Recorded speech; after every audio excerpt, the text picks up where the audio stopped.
Elizabeth, would you please tell me, in your opinion, exactly what is happening? People are being duplicated. And once it's happened to you, you're part of this thing. It almost happened to me.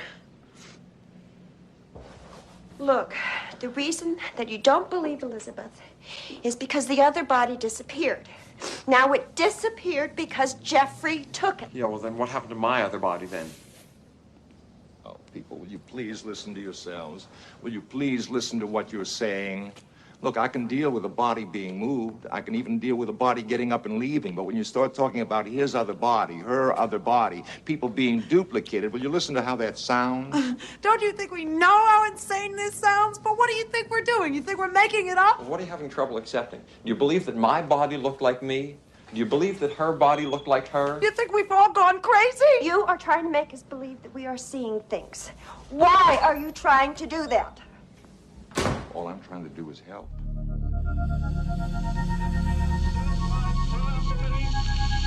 That the only thing we have to fear is fear itself. No. Be afraid. Be very afraid. There's nothing to fear except God.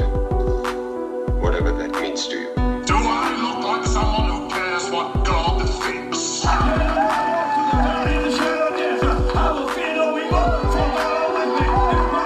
Why do I say this? Because we got Holy Ghost power! You're listening to a podcast exploring faith and fear, what scares us and what saves us. This is the fear of God.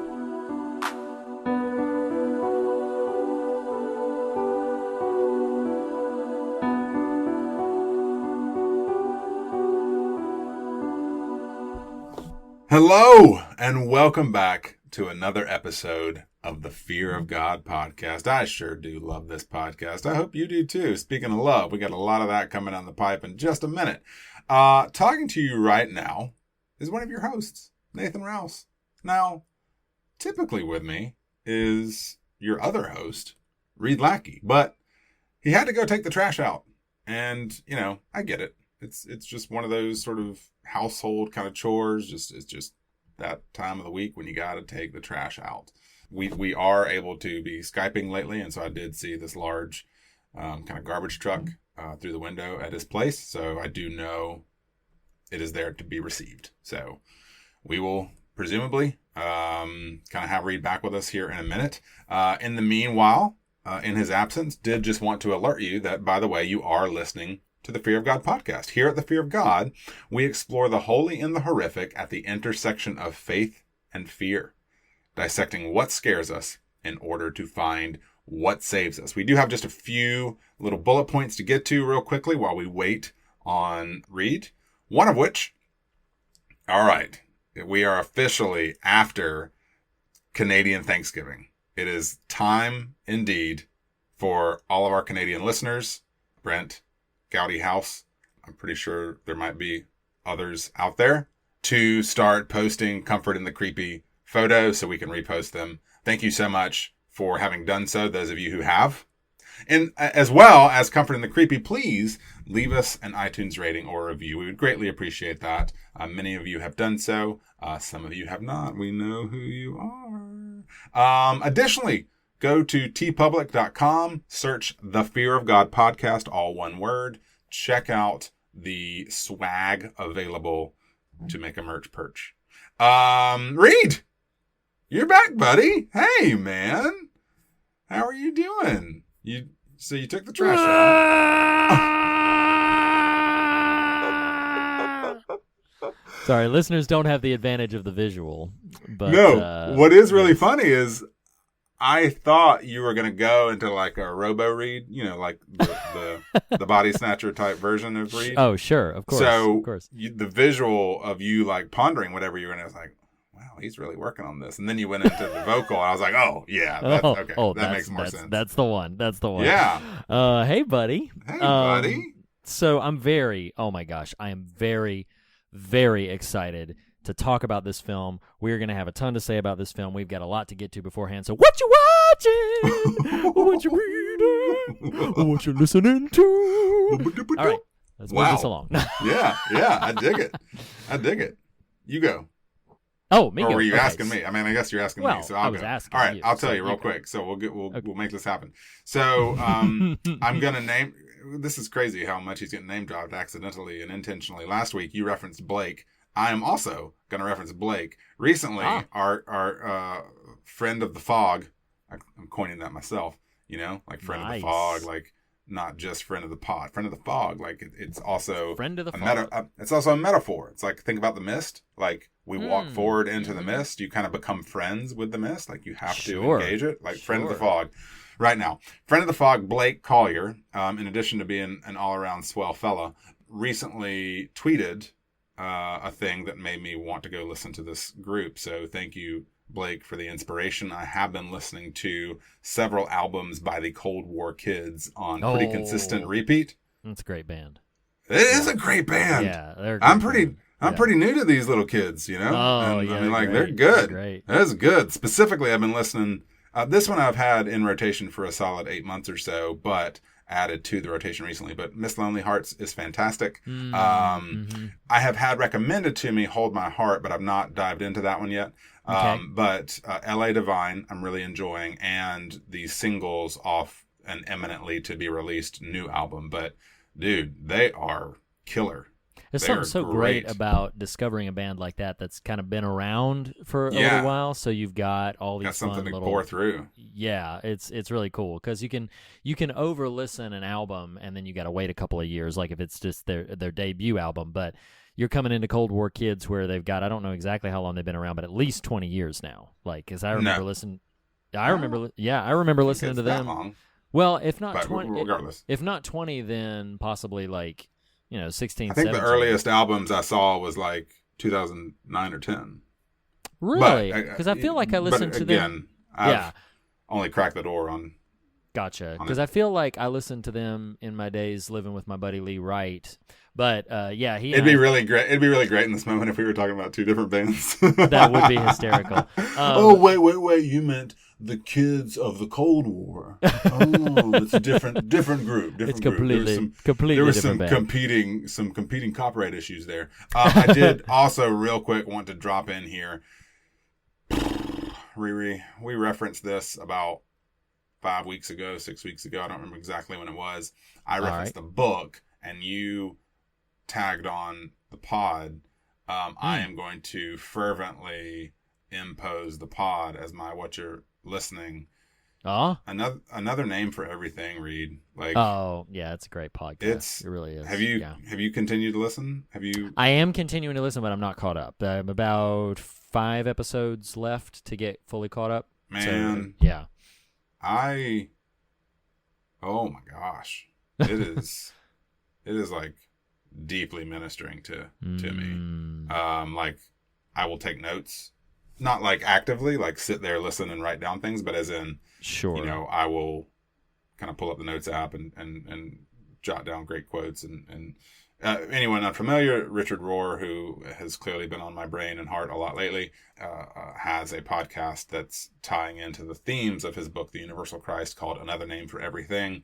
I read The Universal Christ, 8 weeks ago, have been consuming this podcast with a fervor and think it's going to be one of those things. I love the packaged nature of it. Like, yeah, the idea to kind of go and re-listen from the standpoint of like, what a previous version of me would have just enjoyed from a Bible study standpoint. Like, I just want to continue soaking in this kind of thought and vibe and sort of, but yeah, I love it. I couldn't recommend it more highly. If you tend to like the places our conversations tend to go, and this is the type of stuff you will really glom onto.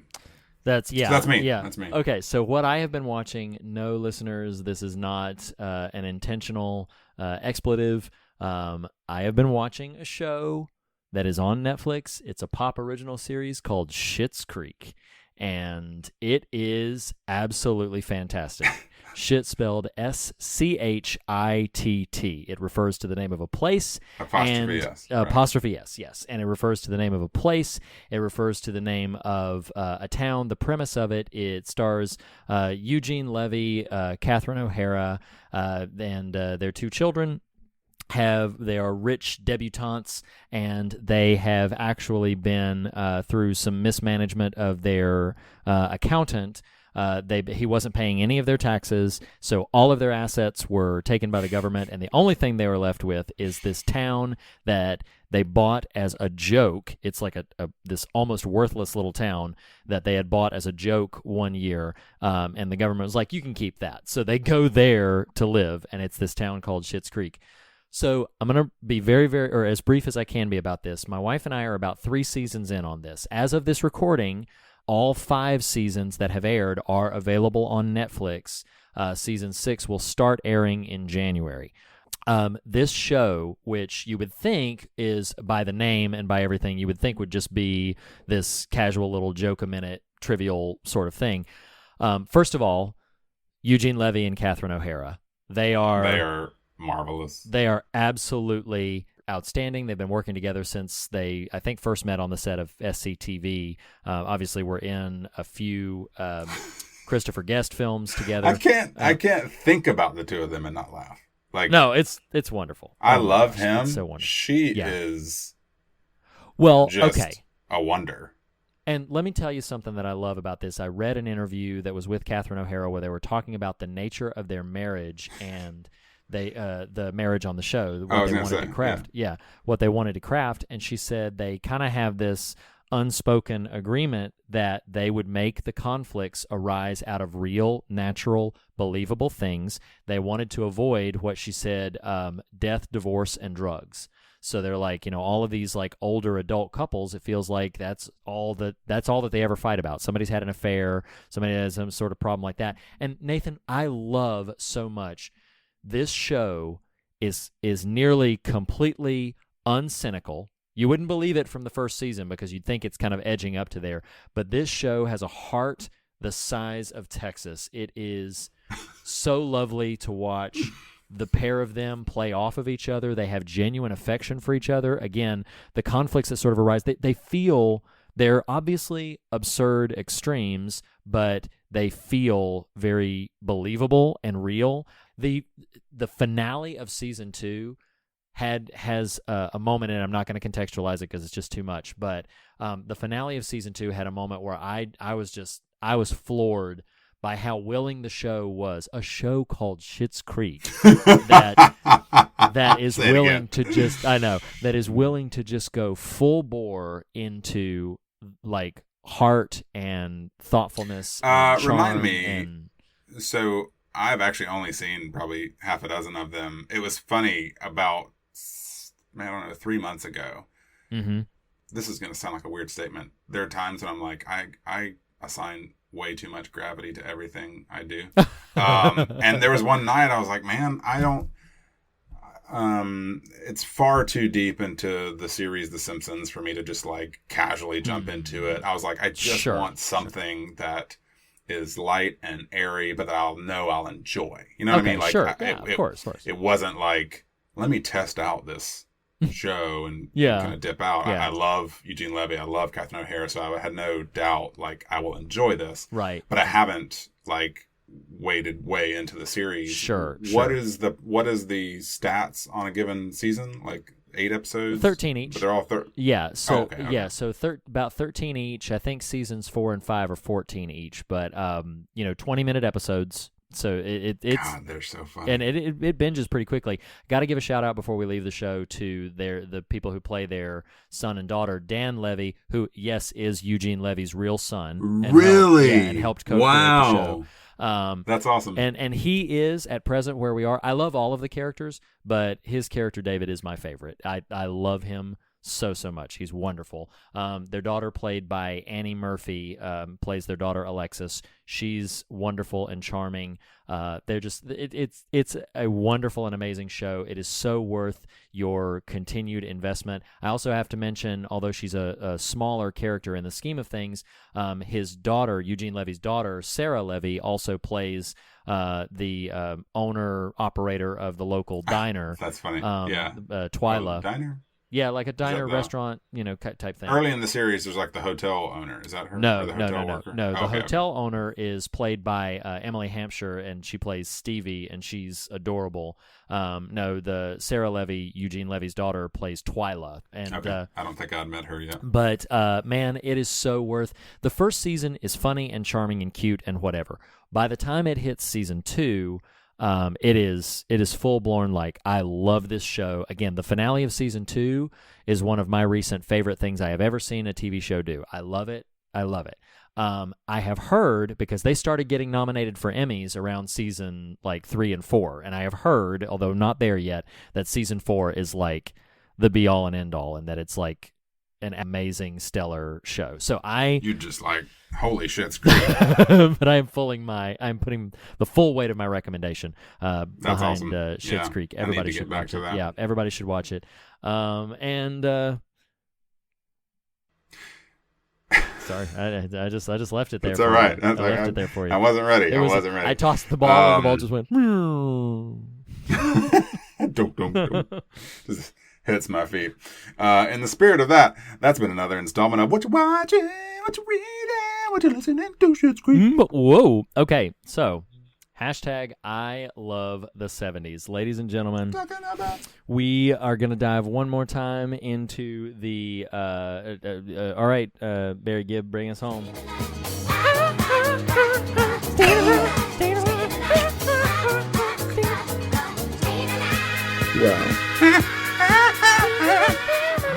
Okay, all right, so that's enough of that.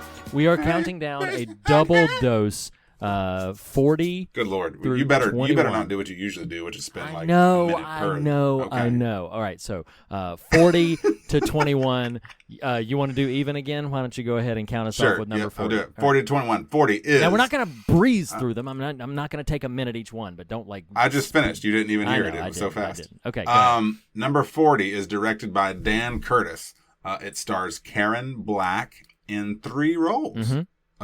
It released in 1975 and is called Trilogy of Terror. It is a really great, That's what I got. really great film. Number 39, directed by David Cronenberg, who's already shown up twice in this list, starring Oliver Reed. From 1979, it is The Brood, a very creepy, very unsettling film. Do you know there's a alien race that's so directly cribbing off of the xenomorph that's an X-Men villain called the Brood? Oh, I did know that. They killed Johnny Storm, I think. Didn't they? Or am I thinking of a different thing? You're thinking of the Annihilation Wave. Oh, yeah. See? I just don't know. Yeah. Though, good on you there, buddy. Little Jonathan Hickman callback. Number 38, because he wrote that, by the way. Oh, okay. I didn't know that. Cool. Number 38, directed by Larry Cohen, releasing in 1974. Also the namesake of our very first T-shirt by Jacob Hunt. It's alive. It's alive. I have to mention the tagline for this film. There's only one problem with their baby. It's alive. Whoa. I know. Okay, so number 37. Sorry, we're going through these. We just want to get to the film. Okay, so number 37 is a film with a really ridiculous title, and it is fantastic. It is called Taste the Blood of Dracula. It's directed by Peter Sazdy. It's a little much. Starring Christopher Lee as Dracula. It was the 3rd or 4th in the series of the Christopher Lee Dracula films, and is my runaway favorite of those films.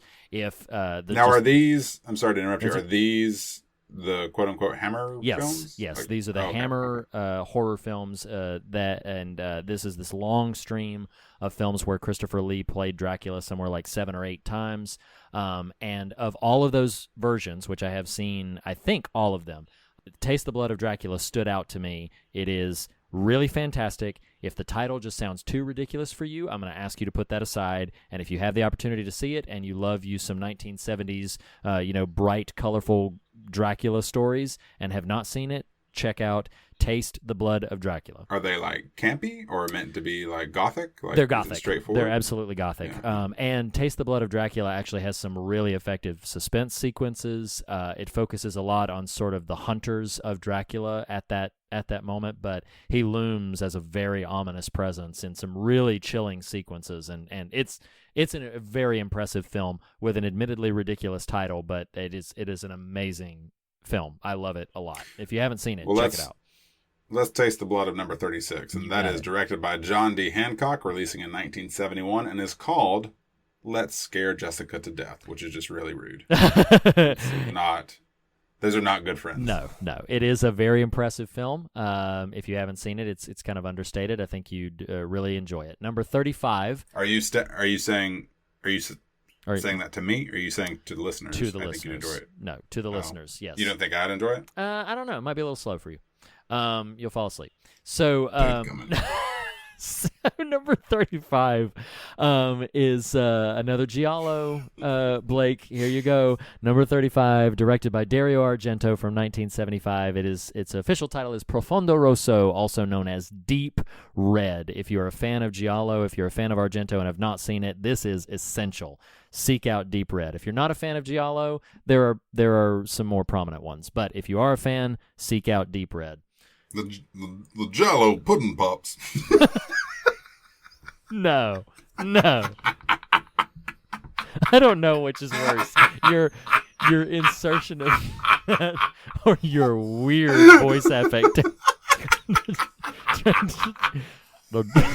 I'm still recovering from last week. Jello pudding pops. At number 34, starring the dad from A Christmas Story, directed by John Llewellyn Moxey, it is The Night Stalker. I'm not going to say a ton about this film, but I love it. It was a made-for-TV film. Is it not Kolchak, The Night Stalker? Or is that two different things? No, but it is this. So The Night Stalker was a made-for-TV film. It also spawned a sequel the next year called The Night Strangler, and the character is Kolchak. It then spawned a one-season TV show, a weekly TV show called Kolchak the Night Stalker that inspired a ton of people, including Chris Carter for X-Files. I was going to say it, but you did it. I did it because it did. You but did it. I love The Night Stalker. If you haven't seen it, seek it out. It's wonderful. It's like 75 minutes long. It's amazing. It's Darren McGavin's funny. It's really creepy. Night Stalker is a fantastic film. One of the greatest made-for-TV horror films ever made. So yes, seek out The Night Stalker. Wait. Yeah. You named a lot of properties with the name Night Stalker. Is this a feature film, or this was a made-for-TV film? This is a made-for-TV film. So, as your co-host, how did you miss so poorly last week on made-for-TV stuff, and yet... Gonna just throw that out there, right? Just gonna needle it in. Little poke. Go back to your giallo pudding pops. Boy, stick your bone to the pudding. No, we're gonna stop. We're gonna put a stop to that right now. That's not allowed. Okay, so number 33, charging right past all that. Directed by Fred Walton, starring Carol Kane, from 1979. A film that is utterly brilliant and fantastic for about 20 minutes and then gets really bizarre after that and not quite as great, but is really amazing for those first 20 minutes. It's called When a Stranger Calls. I don't have time to go into this right now, but it really is a film that's like, for 20 minutes, it's amazing, and then after that, it's like, what am I watching? I don't quite understand that. But anyway, number 33, When a Stranger Calls. At number 32, directed by Charles B. Pierce, releasing in 1972, we have the one and only Legend of Boggy Creek.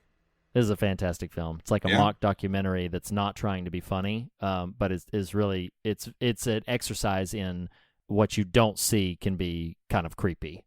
So yeah, it's really, really good. It has no right to be as good as it is. It really is. Number 31. We're getting into some really good, fun stuff now. So, directed by Brian Forbes from 1975, it is The Stepford Wives, remade rather terribly, directed by Frank Oz later, but the 1975 version, directed by Brian Forbes, is wonderful, about a group of women who are, just kind of robotic wives fembots. To these. Yeah, fembots, basically. So, yes, number 31. This is, of numbers 50 through 21, the only film I've seen.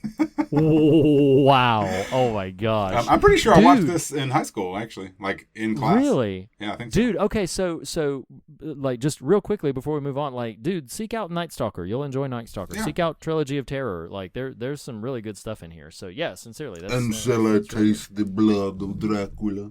That is such a great movie. I want to watch that movie. Number right 30. Stop talking. Number 30, directed also by Dario Argento, which I would imagine would mean it's also a giallo pudding pop. Coming out in 1970. Sure. It is The Bird with the Crystal Plumage. It is.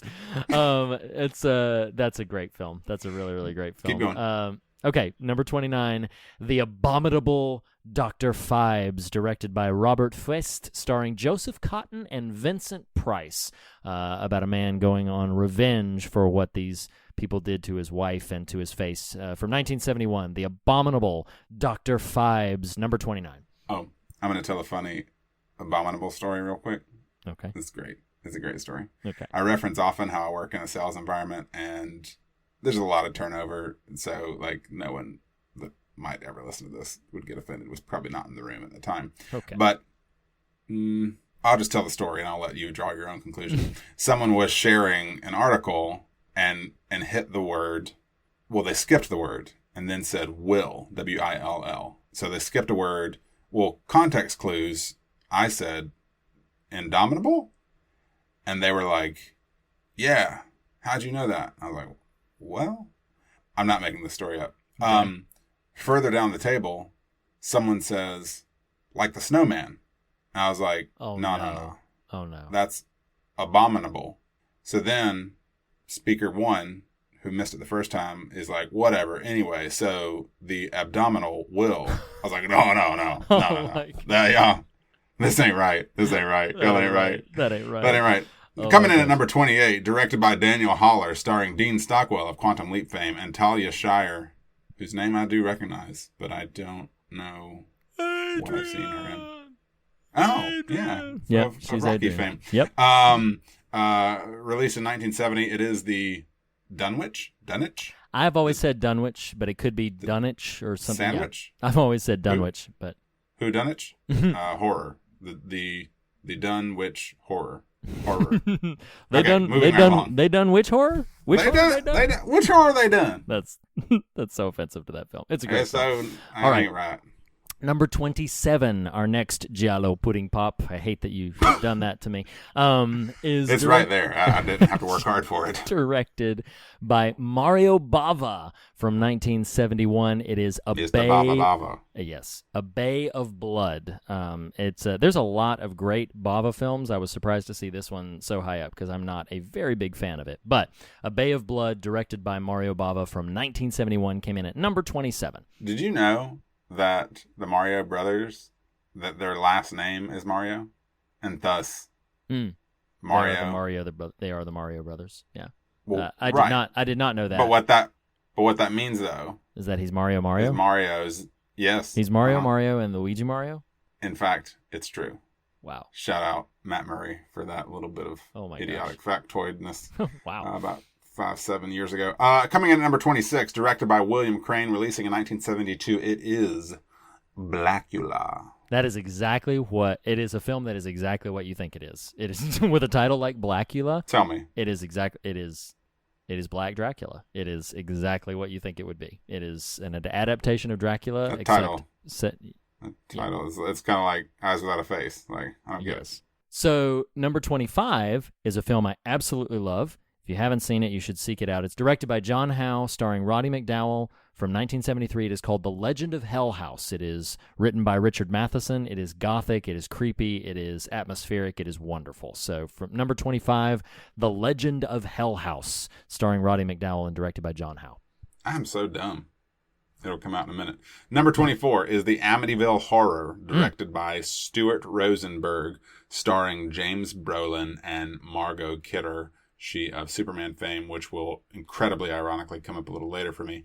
But the reason I'm dumb is I never put together what I imagine is the case that James is Josh's father. Yeah. Oh, yeah. Yeah. That just never ever clicked with me. Really? Oh, okay. Yeah.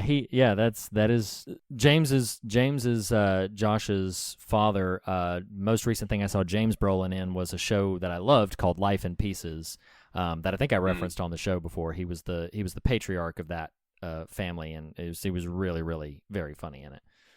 So number 23, a film if you recognize this director's name, Charles B. Pierce, he also directed The Legend of Boggy Creek. This is another faux documentary that is not trying to be funny and is very creepy and effective. It is called The Town That Dreaded Sundown.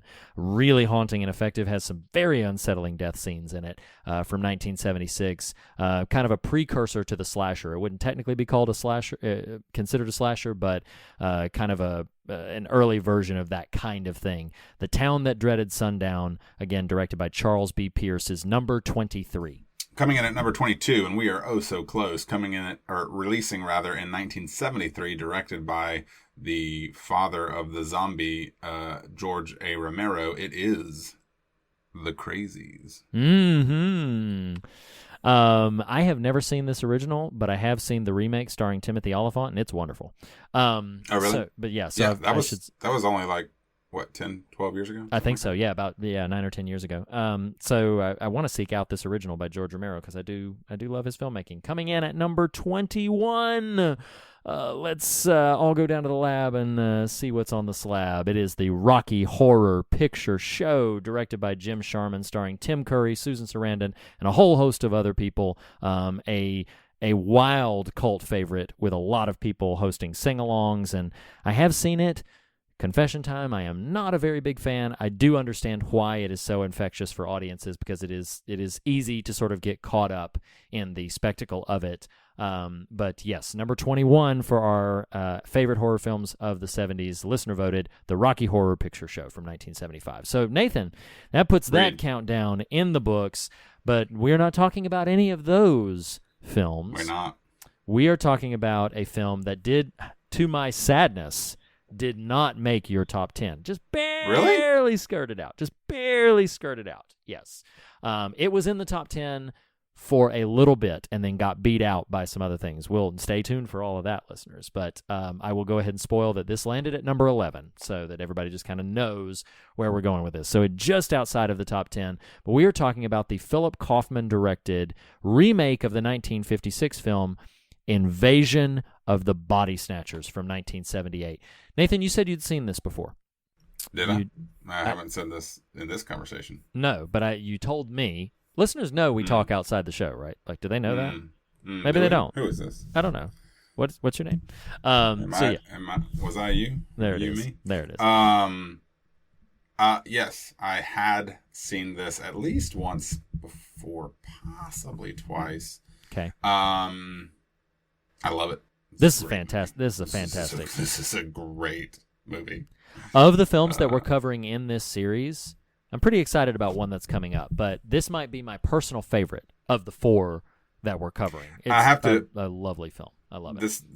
To speak some positivity its way, I must confess, like, I'm having a level of which I'm slightly ashamed to admit, heightened degree of having to watch movies in more than one sitting these days, and just in life these days.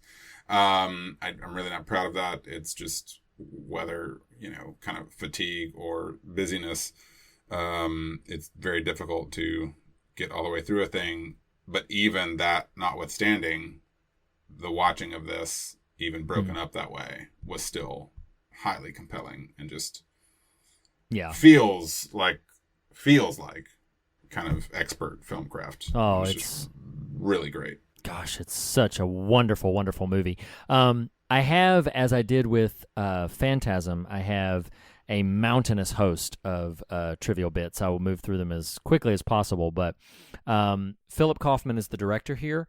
He's known as a director for this. The Right Stuff was a pretty popular film. He also made a film that I think you've seen called Quills. That's a jacked up movie. Yeah, it's pretty wild. So Philip Kaufman is that's the Jeffrey Rush, Kate Winslet. Yes, it is. Yeah. Is Joaquin in that? He is. Yeah, Joaquin Phoenix is in it too. It's like a master course in acting, but it's very challenging to watch at the same time. But as a writer, his biggest claim to fame is co-creating with his pal George Lucas both the character and story of Indiana Jones and the Raiders of the Lost Wow. Ark. Yeah. So that is Philip Kaufman's biggest claim to fame, is that he helped create the character of Indiana Jones. Yep. So I don't know if you know this. You've seen this film a couple of times. I'm just going to ask this question. If you know it, you get points, but you don't get any dings if you don't, because it's a blink and you'll miss it shot. Did you catch the priest sitting on the swing and who that is? I did catch the priest sitting on the swing. I don't know that I would have, known who it was. Okay, because it's a pretty major actor to be sitting on a swing with no lines. That is Robert Duvall. He had worked with Kaufman previously. He happened to be in San Francisco on the day of shooting. Got in touch with his old pal for, I think, a completely innocuous reason, and then shot his wordless cameo for free, just because that was what his buddy happened to be doing that day. So I love Robert Duvall. It's so amazing. So yes, if he were nearby, I'd be like, "You're a good man." There it is. It's going to be a cameo in every single episode. So yes, the priest sitting on the swings in the very early scene is none other than the one and only legendary Robert Duvall. Another important cameo, the scene where... what's funny about you saying that, though, is Sure. in the moment, I remember thinking, it's an odd inclusion. Oh. But it's just not a close enough shot to really ping who it is. Yep, I understand. So another important cameo in the film, the old man who runs through the streets, screaming, "You're all next, they're coming, as Matthew and Elizabeth are driving. That old man is the actor Kevin McCarthy.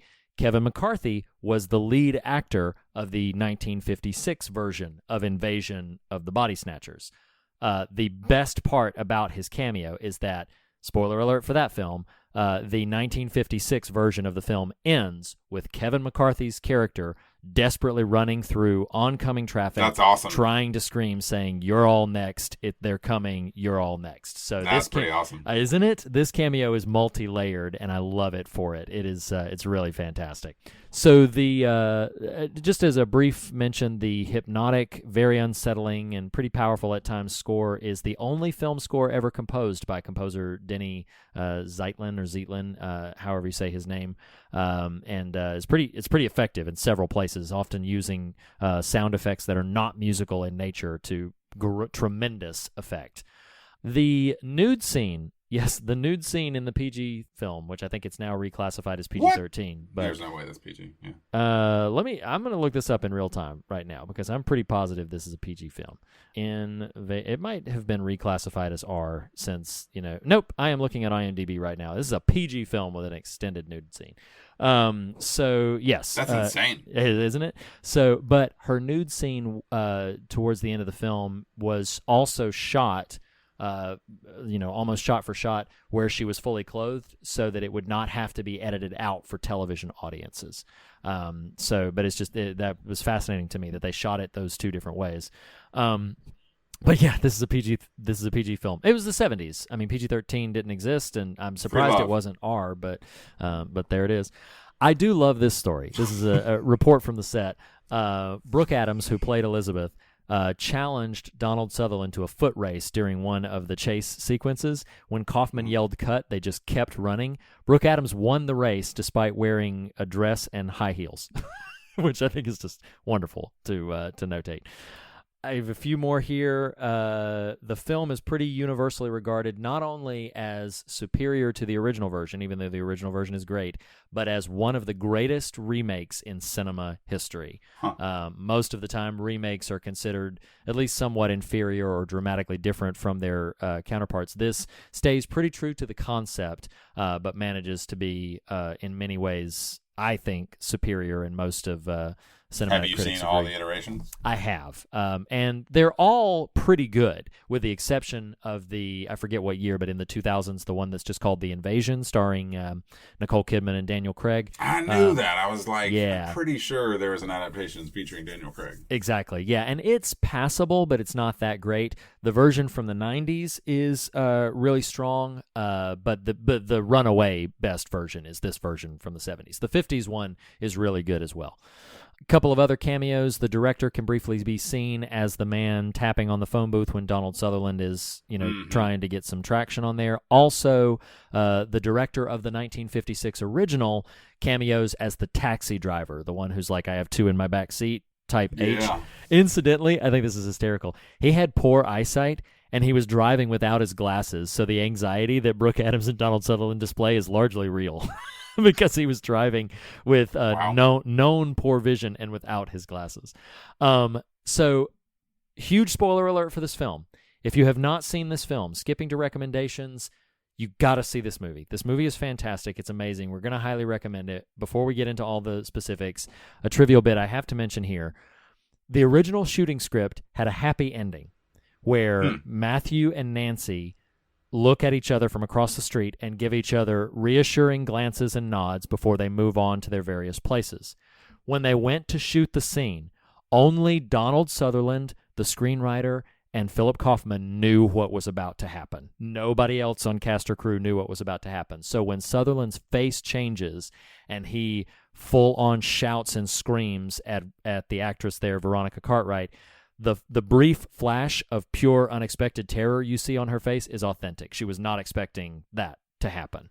And they never filmed the script's original happy ending because they did not want the studio to recut their film. The reason they were so intentional about that is because the 1956 film had a darker ending that the studio recut to have a slightly more upbeat, hopeful, possible ending. Wow. They did not want that to happen to this film, so they, the script had a happy ending. They went right up to the moment of roll camera. They shot that ending, that glorious ending, and then did not shoot any different version, so the studio had no choice. I love hearing about that. I've talked enough. That's all my trivial bits. Speaking of Kolchak the Night Stalker inspiring Chris Carter to make the X-Files, my first experience of Veronica Cartwright was as a recurring role on the X-Files. Really? She's also in The Birds. FYI. Yeah. But sure, yeah. Possibly had seen The Birds, but in terms of my kind of recognition of her as an actor, was as the X-Files cast. She was Jeffrey Spender's mother, I believe. Okay. Yeah. All right.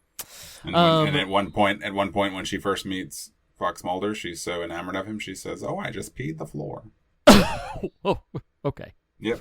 This is roughly season 5. Shout out, Ned.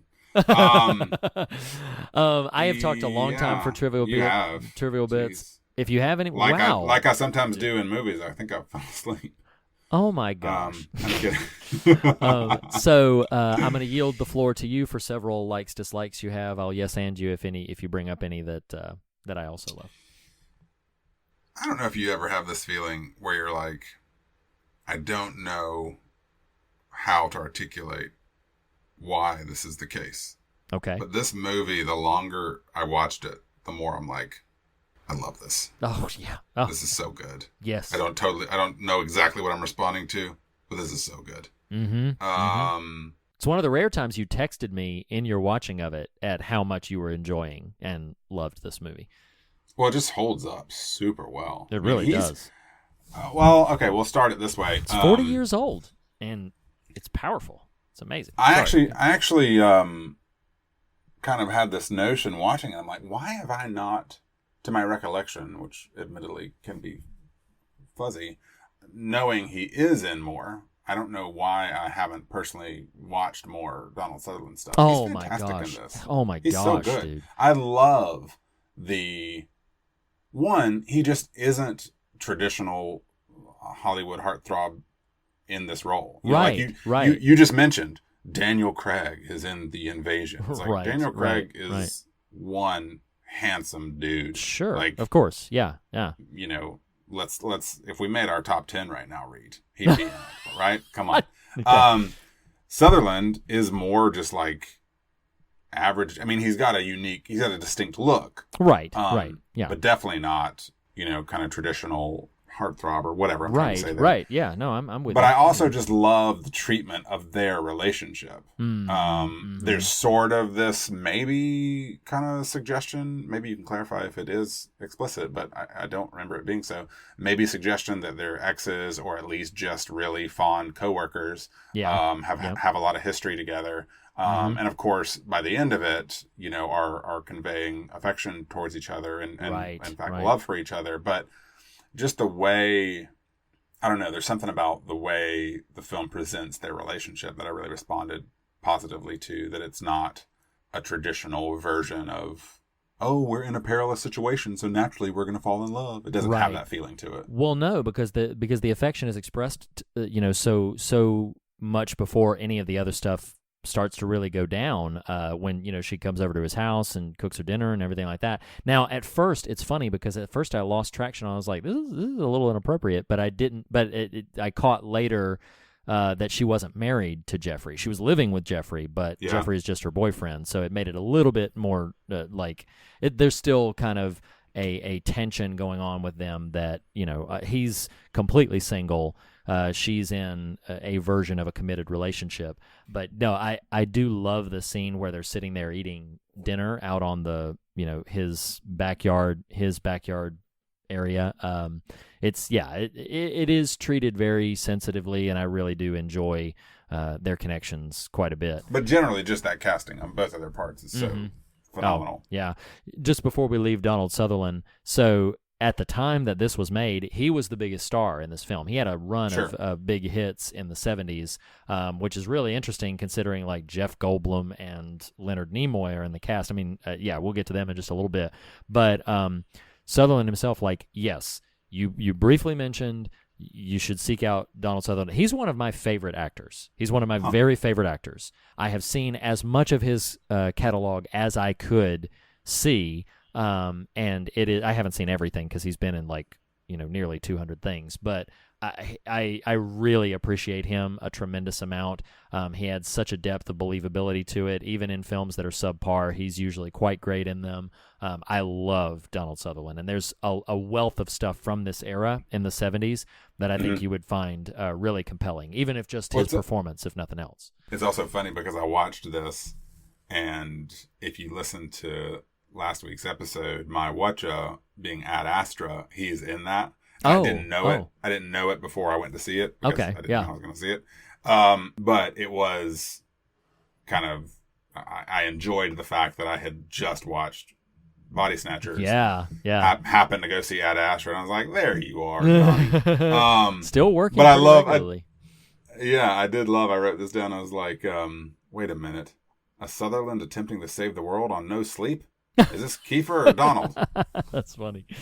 Yeah, that's right. 24. I do love the introduction of his character. I think just the first time we see his character. Remind me. So it begins. Oh, the first time we see him. Yeah, and the first time we see him, it's through that fisheye glare through the peephole in the door. Yes. But then I love that, as he's walking in, we see the reaction he causes in the restaurant owner, who's like, "Hello, it's so glad to see you," and then the face just dissolves. I love it. It's such a perfect introduction to a character. I love it so much. Well, and I love this notion of I'm pretty unfamiliar with kind of just civic bureaucracy, but the movie at least puts a lot of weight behind his role as just an administrator with the health department, health inspector, right? It's just not a traditional movie authority figure, right? Right. Health department inspector, right, of course. And but in the movie, it's get the mayor on the phone, wow, this guy's got some swing, got some power. Yeah, I do love it. I love the notion, and I don't know, I'm bouncing around here, but I don't, that experience you can have watching a movie sometimes where you're like, is this super obvious? Is it just obvious to me because I know the film? Would someone initially watching this not pick this out early on? But the consistent imagery of the garbage trucks with the the dust bunnies. Oh, that's interesting. Yeah. What's interesting? I didn't pick up on it. I've seen this film multiple times, and I didn't. I mean, it didn't ping for me. I remember now that you're saying it. I remember those visual images, but I didn't. Wow. Yeah. Oh, yeah. It didn't stand out. It's everywhere, and it starts real early. In fact, I might be wrong here, but I think the first image of it is once Elizabeth is suspecting Jeffrey of whatever, she doesn't know, but he's taking garbage out. Yeah. Like you think it's just a random household chore. But yeah, I mean it's pretty everywhere. That's awesome. What you want to talk about, Riri? So I have a couple more notes here. So I do too. he says, Matthew, Donald Sutherland's character says, the Warriors won, your house must be happy. So Jeffrey and Elizabeth are Golden State Warriors fans, and that would have been what I was going to notate. Is that would have been my first clue if my wife ever gave away tickets to see the Warriors. That would be my first sign she was a pod person. It would have been for me too. That I've been like, nope, this ain't that ain't right. That ain't right. That's funny. So, sports is fun. So I love the ominous moment. It's really fun to me when we both really like a movie. Of the teacher with the school children, and she's like, "There's some more flower, kids. Go pick them." Like, oh god. All right. No, children. I know. It's so nerve-wracking. It's awful. And then the well, it's funny too because Elizabeth could kind of be blamed for starting all the stuff that happens in her household. You are such a man. No, listen, come on. I'm just kidding. I mean, I'm just saying because she brought the flower home and everything like that. But one thing that I mentioned, of course, we've breezed past them so far, but Jeff Goldblum and Leonard Nimoy are both in this film. They arrive in the same scene as rivals. I ask myself a question for you. I ask myself every time I see this film if I think Leonard Nimoy is turned from the very first time we see him, or if he's turned somewhere early on after that first encounter that we see him. What do you think? I think it's a fun thought experiment. It's hard to tell because the post-pod iteration of people is so devoid right. So relatively devoid of inflection and sort of, emotionality is kind of the wrong word, but you know what I'm saying? Yeah. And exuberance. Yeah, and he doesn't seem to exhibit that. And it would feel like a little bit of a stretch to think he's just intentionally masking himself. Right. Because right. the plan just doesn't seem to have that to it. I mean, I someone could say, no, I think that's absolutely what's the case, and I don't know that I'd be able to be like, that's ridiculous, because the film could kind of support both sides of that. Sure. No, I totally understand. As I think I had mentioned briefly, or maybe I just sort of thought it in my head and didn't say it out loud yet, but Leonard Nimoy was not a very big star at this time. So you've got Jeff Goldblum, Leonard Nimoy, Brooke Adams, all went on to, popular careers, but Donald Sutherland is the major heavy hitter in this. From reports from the set, each of them only made like $25,000 or $30,000, which I don't have $25,000-$30,000. Yeah. But they each made that. Donald Sutherland Call back. right.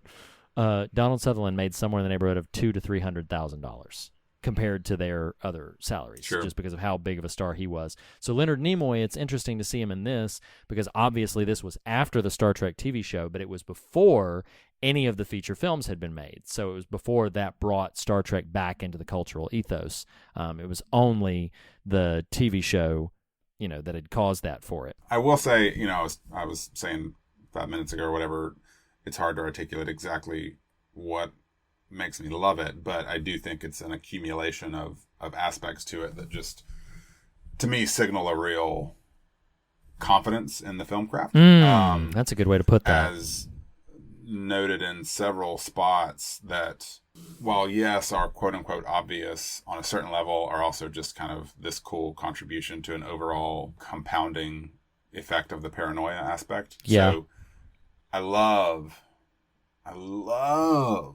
the long scene in the car. I don't remember exactly what the story is, but she's telling some sort of paranoid story, right? Yeah. Do you remember this?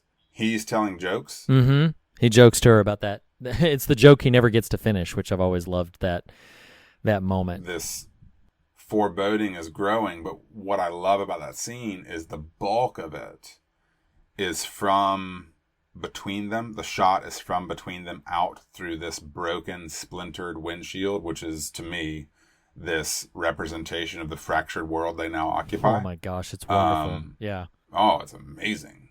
And just this dawning revelation on these characters' parts of like, what is going on? You know, and because that scene culminates basically with them creeping by the wreck, you know, and just the odd behavior of the onlookers to that wreck. This could get into theme. It actually isn't a theme. It's coming to me in the moment. But I find interesting Matthew's continued insistence on the trustworthiness of traditional authoritative institutions. Right. He's like, right. He keeps saying, I got to call the police. I got to call the police. I got to call the police. Yep. Which isn't Nathan saying, boo police. That's not me saying no, that. It's simply of like, course. it's interesting that this movie that is about institutional breakdown, the hero who himself by the end is compromised keeps attempting to turn to traditional authority structures. Yep. But so there's that. I love the distorted mirror image when he's on the phone at the party calling the police. Oh yeah. my God. Yeah. Oh right. yeah. And Goldblum is standing beside him, but the primary, you know, kind of focus of the shot is this distorted image in the mirror. Oh, so I love, this is a single shot, but I love it. The shot of Sutherland in the closet when he's trying to save Elizabeth. Oh my He's gosh, shrouded yes. in shadow, but the light is up on his face. It's like a blink and you miss it kind of moment, but sure. It's just really well composed and executed shot. I don't know why. I just love the line because it says a lot about what's interesting about Goldblum's character / performance in this is, though typically manic, we are at least used to, I mean, our generation cut our teeth on Jurassic Park Goldblum. Yes. For many of us, that was the primary association we had with him as an actor. And even The Fly, he turns into this, but like this swaggering, confident, cock of the walk kind of performance. Yeah. That what's interesting in Belichick, the character he plays here, he's utterly insecure and utterly a kind of low on the totem pole type of person. He aspires to kind of, you know, fame is the wrong word, but, you know, just like notoriety, published. To make an impact, sure. But where I was going is the moment when what is possible at this point, a pod Spock, he says to Goldblum, face it, Belichick, you've got some friends who love to play practical jokes. And Goldblum just has this real pitiful response and just says, I don't have any friends. And like, it's just kind of left there. Yeah. Yeah. It's anyway. I mean, there's No, it's fantastic. Speaking of him, futile. Goldblum. Yeah, Goldblum. Futile as it all seems, I do love his sacrifice scene, like where he just goes charging out and starts like calling the pod people after him, and in a what we learn is eventually a vain attempt to let Matthew and Elizabeth escape. But I do love that. I do love that scene. It's interesting to me. They have these like he and Nancy. I don't know if they're just. I think they're in a relationship. I don't think any of these people are married to each other. No, but I'm pretty sure they refer to each other. One of them either refers to husband or the other refers to wife. Like, really? Yeah. Oh, okay. I'd forgotten that. But they own this like mud bath place. Like you can go and just, you know, get treatments for skincare, like supposed to release toxins and all this other sort of stuff. But in the process of her giving this patron of their establishment a massage, she casually comments about the music being played for the plants. She casually comments that the plants have feelings just like people, which is ironic considering that the pod plant replicas we later encounter are specifically like lack emotion and I thought that was pretty just an interesting sort of note. I don't have an expounded theme. Well, you brought it up. Mm-hmm. I don't know anything from anything about late 1970s San Francisco mud bathhouses, but that ain't right. That ain't right. Oh my gosh! I am that poor man's trying to slip no and slide out. Just no. It that ain't right. No. Did you see how unsanitary that place looks? Yeah, of course. That is not okay. Yeah, I agree. All this tile and kind of dingy, and it's like the shower curtains on it are like the showers at youth camp when you went to youth camp at church youth camp. It's like now maybe this is a large person problem, but the showers are always too small and the shower curtains are always too clingy. Like you can't turn around. This nasty plastic curtain keeps sticking to your legs. That's what those shower curtains remind me of in this mud house. Give me a break. Get out of here. That ain't right. Yeah, that ain't right. So I only have two more. One of them I'm not going to unpack entirely, except just heaping my rabid affection on the construction of the scene. The scene where the large group of pod people, led by a now pod Cribner and a pod Belichick, when they finally catch up with Matthew and Elizabeth, it's that scene is devastating and powerful and amazing and haunting, and there's a ton going on in that brief little 5 to 6 minute exchange that I think is really, really effective. The last thing that I had was that I don't know whether to put the sequence where Amazing Grace is being played over top of everything in a love, because I love the scene, or in a fear, because that is haunting as crap. When is that? Amazing Grace plays over top of when he leaves Elizabeth for a moment to go and explore the inside of the factory.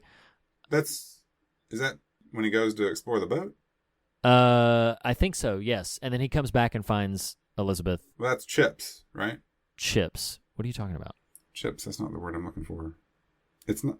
I don't think it's Amazing Grace. It is absolutely 100% Amazing Grace. Okay. Where did you watch this film? Hmm? What streaming network did you watch this film? Amazon Prime.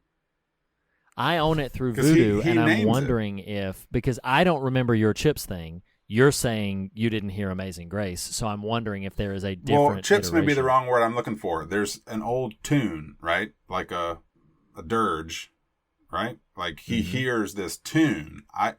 I don't think in my watching of it, it was Amazing Grace. It didn't ping for me as that because he names whatever it is he's hearing to her. That's why he gets excited and runs out. But Chips, that's the wrong word. Taps. That's what I'm looking for. Taps. It starts as Taps. It does start as Taps, but then becomes Amazing Grace. Let me see here. Maybe. maybe y'all. I mean, like if that's what you heard, maybe that's what that was.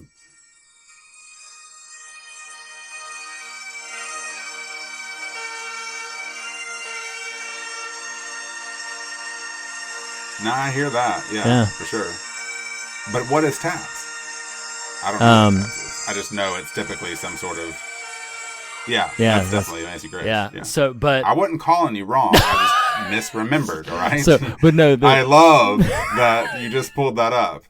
I'm amazed I found it that quickly. Nathan is going to try to call me out on this. Well, I got it ready. So Taps, I think, is burn, burn, burn, burn, burn, burn. Right, but it's like a dirge. It's like it's a very, and it's usually funereal. Yeah, and usually played, I think, on trumpets. But at any rate, But he does call it out. I'm not making that part up. He calls it out, so it must start there and kind of morph into that. Gotcha. Yeah. But that whole sequence, like but that's the thing. So what I just played you, Amazing Grace, like playing in this haunting way over top of like this desolate landscape as he's rapidly sort of trying to find some outlet for assistance, and then of course comes back. Here's what's crazy about it. Now this I am not so confident about. I am pretty convinced though that the final tones being played as he's walking up before he encounters Nancy in the very final scene, I think I hear the refrain of Amazing Grace again. I could be wrong about that one. We'll pull it up. No, because it's too, You got it all at the ready. it's too subtle. But honestly, the only reason I brought all that up is because I like that moment. I love. It's very compelling, but it is also like really freaky to me because obviously Amazing Grace. Is Yeah, like I mean, like that. That's why or this is at least in part why I'm so surprised this movie has PG, not just the extended nudity, but sure, yeah, this is a dark movie. it really is. Like, it is dark and not Germany 1986 dark, but that scene, the Amazing Tap scene, is this last gasp. Yeah. Of possibility Mm-hmm. that gets immediately squandered when he returns and she's gone. Oh my gosh, it's awful. That's rough. Yeah, it's so awful. I did write down my Oprah note when you first see the factory. It just says, "You get a pod. You get a pod. Everyone gets a pod. Everybody gets a pod." That's funny. So I'm ready to move. We're essentially here. I wrote down one existential one. I love this combination. They're at Cribner's book signing, and he says, Matthew says, "What's a conspiracy?" Because Jack said it's all a conspiracy. And Matthew says, "What's a conspiracy?" And Jack says, "Everything." And I was just like, ooh, yeah, I just got shivers when I heard that. So the first one that I have on mine, I only have a few here, even though this is a pretty unnerving movie. The first one I have on mine is when Nancy pulls the sheet back to reveal Pod Jack for the first time. Yeah. Oh my gosh! And then when he opens, At first I said, "Poor Goldblum," and then I said, "Spore Goldblum." No. Oh no. Oh my god. Spore. Yeah, Goldblum. that was nasty. God. I do love the kind of progressive realization of what's happening. Like, there's suspicion, there's paranoia, then there's like confirmation, then there's visualization. You know what I mean? Like, yeah. The nature of things being not right gets confirmed at the quarter, maybe 1/3 mark or something. Right. But once the experience Jack and Nancy have with Spore Bloom is just this really wicked turn in the narrative. Oh my gosh. It's such an ominous and unsettling scene when he's with if I'm remembering correctly, no musical affectation. He's touching it, and the little white hairs are like reaching out for him to. Oh my gosh, that's freaky. That whole thing is freaky. Well, come on. I mean, yeah. Then what? Like 10 minutes later, you got everybody at the house, and you got Jack Bauer Sr. dozes off, and the pod babies show up. That ain't right. Oh my gosh, that's nasty. That scene goes on forever. This ain't PG. No, it does. It goes on forever. That whole it's like 5 minutes. Yes, easily. And I had totally forgotten that. Oh my scene. gosh, it's so super creepy. And then you think, oh, they're just gonna sort of tease at visualization, and then you're going to look back and it's going to be this fully formed thing. No, you get to see it all. You get to see all the different things. And then when Nancy comes in and is trying to wake him, and then she looks down, and you see these like twitching like things. Oh my god, it's awful. You know what else ain't right? I mean, come on, what? That man-faced dog. That ain't right. That ain't right, Nathan. What in the world? I felt like Mike with them binoculars being like, WTF, what is with this dog? That thing, that is so... That feels like a joke. It does, doesn't it? Let's just F with the viewer. It feels so hey, random. Look at this. That's exactly what he's saying. He's like looking over. And here's the other thing. I wouldn't be able to imitate the musical affectation, but it's like some weird calliope kazoo. It's Amazing Grace. No, it's not. So, but it's like this weird, like when that dog face or that person face dog thing like runs out, the music takes this distinctive, like it does a little like it does this weird trill thing that I'm like, what is this? And it's so Is it a man-faced dog or a dog-bodied man? I don't know. But But either way, that ain't right. like, what happened? What happened? I don't want to know what happened. Did a man doze off with his dog, and the pod birthed Oh my God. a hybrid, a Grex of the man dog? Oh my God. Maybe. That ain't right. That ain't right. That thing. You know what else ain't right is them shrieks. Oh my Lord. That is not right. Doesn't get introduced until it's like the last half hour of the film, but oh man. But it's effective. It is. It reminded so me creepy. of the old G.I. Joe movie, and they're like, Cobra, la la la la la la la la. That's what it reminded me of. Okay. Yeah. But man, Elizabeth melting in his arms. That ain't right. That entire sequence, it's freaky. It's devastating emotionally. It's awful because she's been our heroine for so long. Right. Like we see her before we see any other major character, and so when he can't wake her up, and Sutherland is already just emotionally devastated, and then he's holding her lifeless body as it begins to disintegrate into his arms. It's terrible. It's terrible. And then on top of that, after all that's done, then a version of her like naked pops up in the brush just ahead and is clearly like full on pod. Like she is turned. There is no going back. It's you talk about dark, man. This is a dark film. It's well, and then when her shrieks at him. Oh my gosh! Yes, that ain't right. Whew. So I guess that the last scare of the whole movie is that final moment. Like that's one of the most effective endings I have so ever good. seen for any film. It is as downer as it is. It is a perfect. It is a perfect ending. It's absolutely perfect, devastating, and I don't know if this was an intentional decision or if it was just how things worked out. No music over the closing credits. Oh, I caught that. Yeah. Just you're left with that, with his shriek and her screams, and that's it. And they don't continue. It's just that's the last sort of sound you hear before everything goes silent and the credits sort of slowly roll up.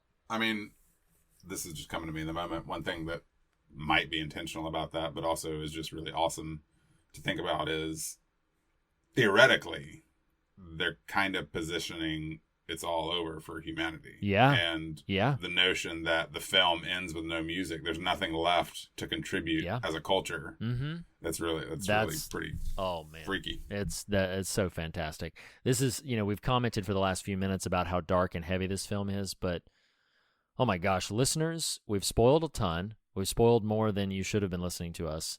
If you have not seen this film, please, goodness, see this film. It is and it's so effective. Wonderful. I mean, like you really, even split over two viewings, you still kind of get wrapped up in the general paranoia of the thing. Yeah, it's absolutely fantastic. It's so wonderful. I feel like I have a big idea for theme that is not substanced or like that is not fully formed. It's like a midway pod person right now in my brain. I feel like you probably have something that you are sitting on that you would love to express for theme. Well, so I'd like to yield. You're a generous guy. I try to be. You say have something. I'm looking at 1, 2, 3, 4. Good Lord. 8 sort of thematic notes. Wow, I only had 3. I'm sure they're all could be grexed together somehow. Like a little man-faced dog just running up and biting you in the butt. That ain't no man-faced dog. That's a dog-body man. Oh my gosh, I can't even say that fast. Oh man, dog-body man. So there's a whole lot of inroads here, and in fact, I thought about just FYI, I thought about calling you earlier and being like, "Are we gonna go full political here?" Oh, okay. I mean, it's a film that yields itself to that.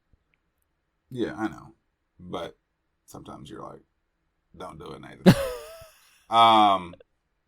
Listeners know by now. Goodness gracious. I think the core idea worth exploring that I have a lot of avenues into is one of just division. Mm. I mean, paranoia, even as an idea, is the notion of entities set against each other, right? Yeah. So, one just sort of surfacey note is how sort of terrible, and I mean, gosh, you could extrapolate something I wasn't even intending out of this. While Nimoy is still even human, like pre what we know to be Pod version of him, right? His insistence on talking Elizabeth out of what she knows to be true. Mm-hmm. And there's a world in which, I'm not saying you would do this in the moment, but you might in a more normal conversation. I don't mean, but a person could say, like, well, both sides, blah, blah, blah. This is what I mean by political. Like or an aspect of political. There's this feeling of observation. The word perfect could never appropriately be applied to a human except the man Jesus, but definitely not ourselves. So by no means am I laying claim to that. But there is an at least attempt to operate from an embodied Christ-likeness that won't be consistently applied, but at least is attempted. That just observing the world we occupy, and especially the political world we occupy, that your eyes and your intuition and your spirit discerns the reality of a thing that dominant power would tell you and does tell us isn't really happening. Yeah, right. And it's just really fascinating to me that that's so present in the middle of this movie, which is we as the viewer know that she is correct in whatever it is she's intuiting. Right. And yet there are these, I won't even go so far as, oh, he's a man telling a woman, though some of that is present. It's also just sort of, he's famous. He, from that fame, has a certain level of power. It is power telling suspicion, you're wrong. It's just this, when we know she's not wrong. So that's the thing. We can follow if we want. But again, I think there's this bedrock divisiveness. I don't totally know how to wrangle all of this. Here's another movie thing, and then I'm going to pivot to some non-movie things that play into movie things. I mean, the whole opening scene. Is this a caper or a rat turd? Oh, yeah. What we think a thing is versus what it really is. Like, that scene is very indicative of where this movie goes. What do you think this is? Okay, well, what you think it is not what it actually is. Right.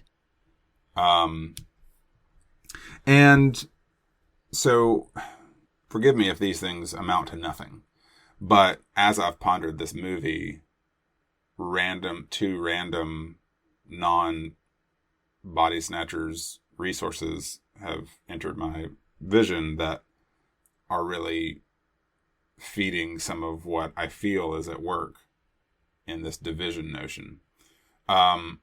This is going to be such a random sort of thing to have found. You're okay.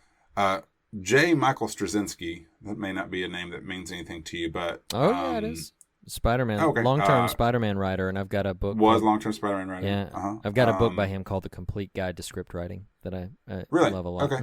Yeah, really interesting guy, really great writer, created Babylon 5, which I haven't ever watched, but I just know he did. Spent a number of years writing the character of Superman once he left Spider-Man. Oh, he ran... Just literally randomly, I was on Twitter the other day, and it's pretty random because I'm actually not on it that much anymore, but he had retweeted a video of Christopher Reeve talking about Superman. And the reason Straczynski posted it, he said, it all comes back to Zack Snyder. He said one of the reasons he doesn't like how the DCEU films narrowly define the S on Superman's chest as hope is he thinks it's meant to be broader than that, and that people will have different inroads on what Superman means. And so he retweets this really lovely, I'll send it to you directly, but this really lovely interview piece with Chris Reeves from clearly the late 70s when he was still, occupying the role. And where I'm trying to go with this is this notion of division, things that intend to set us against each other, whether they pose as a good or not, kind of is up for debate. And again, this is a lot of disparate things that I'm going to lean on you to wrangle. No pressure. But the interviewer says, well, what to you is Superman? It's a little more set up than that, but essentially that's the question. And he has this really lovely response. And he says, a friend. We don't need a strong arm vigilante force. We need a friend. People are afraid of each other. Life is overwhelming. We run around scared a lot. The heart of Superman is the genuine love of people. You always know he's your friend. Oh, wow. And he also articulates this really lovely image. He says, from space, what Superman sees is one single planet, one place. It is Smallville. Oh, wow. And it's really beautiful. So you've got this notion, right, of like Nathan's idealized, romanticized, like there is a oneness that is supposed to be inherent to our humanity, I suppose. So there's that. Let's put a pin there. Well, I mentioned during what you're listening to, or during our Whatcha segment, about another name for everything. And it's interesting. There's an episode, it's one of the more recent ones. The title of it is The Great Commission. Actually, I'm sorry, the title of it is Reframing the Great Commission. And even that title may offend a listener, I don't know, but it's this really beautiful sort of recontextualizing of that, traditional tentpole of evangelical life.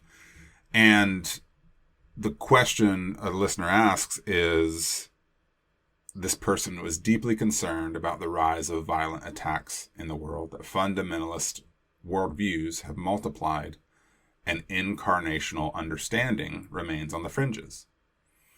And the question that then gets asked is, can contemplatives evangelize? It's a really lovely question. Yeah. And what's really interesting is Rohr goes on to kind of address this in a bit of a roundabout fashion, but basically says, I've offered on the show before, Rohr specifically identifies construction, deconstruction, reconstruction. And he says, most of us live in the construction phase of life, what he would call the first half of life. And he says most conservative groups, it's not meant derisively, are construction phases of life, right? Like clear boundaries, clear parameters, clear strictures, clear discipline, clear whatever, like very clear stuff. And he says conservative groups have sharp edges. They have a clear mission and message. There's a clear in and a clear out. They communicate themselves better than others. I am drawing a parallel between what he's describing and the pod people of this movie. Okay. There's very sharp edges. There's a clear mission and message. There's a clear in and out. The first half of life, we need the conservative. If something is easy to join, it'll be easy to leave. Basically, he's saying there is some value to those early stage of life in groups, right? Like it's helpful to have kind of a disciplined approach to life and that sort of thing. What's really fascinating is he ultimately says, I don't suppose contemplatives can evangelize. We are much better at leading people into growing up and waking up, but we don't know how to tell people to clean up. And my interpretation of that was like embodied living versus in-group identity. And I'm going to pivot all of this back to the movie here rather clumsily. So why this movie can feel so dark is this sense sometimes that I do feel personally in the real world of like, oh my God, the in group is increasingly larger. Yeah. And demonstrably, I was going to say dangerous, but what I'll say instead is demonstrably not a thing I want to participate in. Right. And so what's hard about this film is the in group keeps growing, is clearly not a good, and the non-participants in the in group ultimately fail.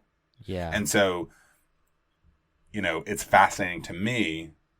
It's hard for me to know, even if you're comprehending all these things I'm throwing out here, but I'm not going to position this dichotomy of like, the way I do it is correct and right and faithful, and the way that group does it is not. That's not exactly where I'm trying to go, because I do think there's a lot of value in a lot of different, you know, divergent sort of ways of doing things. But it is sometimes why I'm like, I'm just okay not being part of that in group anymore. Yeah, like right.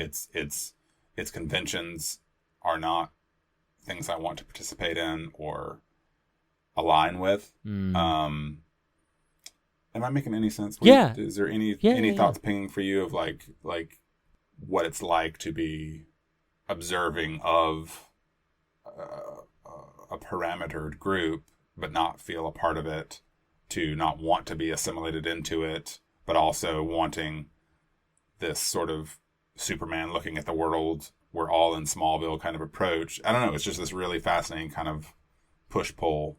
I don't know if I'm making a lick of sense. No, I will tell you what I'm gathering from it. There is a difference between unity and conformity, and there's a difference between a collective united by, knit together with common narratives, common belief sets, possibly even divergent belief sets, but a common sort of fundamental connecting point that then simultaneously celebrate different expressions of those things, different nuances to those things. It's the old, gosh, I might butcher this quote, so please, all of you out there who are more scholarly than I am, show me some mercy. But there's an old quote. I want to say it's from Martin Luther, but it might not. It might not be from him. It's in essentials unity, in non-essentials liberty, and in all things love. And as a sort of credo to say this is how we navigate the world. Like, one of the things that it makes me think about, you talk about the in group, or the group of the changed, if you want to call them that, the changed, the turned, the pod people. Once they have been sort of transformed and they've become this other thing, they immediately and consistently are like, we shouldn't have fought this, like, it's painless. Like, they immediately sort of, for lack of a better way of putting it, possibly a different analogy, they've drunk the Kool-Aid. Like, now, like, okay, well, this is the way to go. This is what everybody needs, and this is, now we are part of this mission. We're over on this other side. And one of the things that haunted me about that scene that I referenced earlier, I'm getting back to your to your point about the in people. One of the things that haunted me, because I'm just sensitive to this in general. Sensitive might not be the right word. It pings me whenever I hear it. I grew up in the church. I've cut my teeth on church pews. You did as well. When Christianese language gets used in a non-Christian context, it pings me. And it's because it's language that is very familiar to me. It's common to me, but is usually, particularly in films like this or in contexts like what we discuss, is in a situation that is decisively not religious, specifically when the group of the pod of them, including Pod Belichick and Pod Cribner, find them and they're about to inject them with the sedative, and they ask them what will happen to them, and Nimoy Cribner says, "You'll be born again into an untroubled world." And that pinged me, obviously, because I'm like, well, that is largely what people would say was the appeal, and this whole argument. I love that scene because it's quiet. It's a relatively quiet scene when they're arguing with it. Matthew Bonnell is almost whispering to him, "You're killing me. You're killing me," and just the dread, the heaviness of it that settles in as Cribner later says, "There's no need, we don't hate you. There's no need for hate now." And then he says, "Nor for love." Right. And it reminded me, as so many things do, because it was an expansive and wonderful piece of media in Haunting of Hill House, when she says nothing bad can touch them, and Daddy Crane says nothing good will either. I think there is this notion of, and I'll get to the in-group thing in a second, I think there's this notion of, when we talk about unity within a certain group of people, a lot of times what that means to our immature minds and our immature sensibilities is look like me, sound like me, talk like me, think like me, all of those sorts of commonalities, and I think that's what kind of determines the idea of a clique, if you will, but broaden that out. I don't mean like High School Mean Girls clique, but that there's just, they all look and sound the same, like they just repeat the same language. And dude, I'm not trying to be mean here. I have lovingly but jokingly referred to people I know and see on a weekly basis that there are certain things that ping, and the people who know me a bit more intimately, we will joke about it when we brush up against it. But that like common language where it's like, "Oh yeah, I asked how you were doing, and I totally got like church version of you. I totally got like, right. I got this very plastic sort of, nothing to that at all." And there are those people. My affection for them is sincere. I'm sure that their affection for me is too. But it's like that's the extent of the interaction. Sure. Whereas there are other people where when I hug them or when we greet each other, then it's just on a different level. There's a lot more complexity and nuance to it. There's a lot of flavors and differences to it. And I think that is something that you're talking about division. You're talking about certain groups being able to define boundary lines and everything. And I do think that it is a hard thing to sit in unity with somebody who is very different from you. It is work. It's good work. I'll even go so far as to say it's holy work, but it's hard. And let's not make any mistake about the fact that it's hard.